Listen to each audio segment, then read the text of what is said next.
Chris Conte continues our coverage, and Chris, lawmakers are weighing their options right now. And Phil, there are really two things that lawmakers at the Capitol are struggling with tonight. The first is the sexual nature of those texts that Casada sent.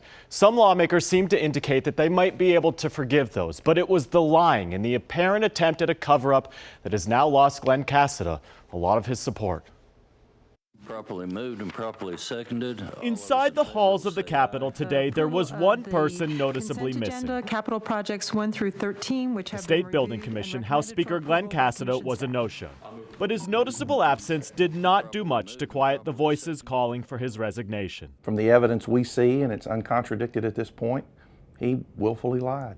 John Harris is the executive director of the Tennessee Firearms Association. Not surprisingly, they're a very conservative-leaning group. It's very disappointing. It's not necessarily surprising that he did it. In light of revelations that Speaker Casada sent sexually explicit texts to his former chief of staff, what else are they making up? Then lied about it and tried to blame the whole thing on Channel 5, this group, which once supported Casada, is supporting him no more. If you can't go into his office and trust him to tell you the truth and walk out of it, then he's the wrong person in that office. He should resign, and if he won't, then the members of the House should do what's necessary to remove him as Speaker. It's really up to the House and to the Speaker of the House. Casada also lost support of Lieutenant Governor Randy McNally today. Or what bothers you the most about what's happened in the last few days?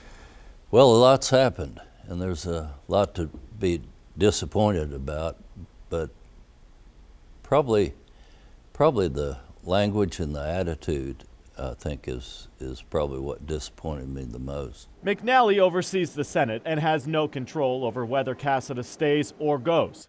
But when the state's second-ranking politician says this, if I was in that deep water, I think I'd just go home. It is hard not to wonder if many more voices will join him.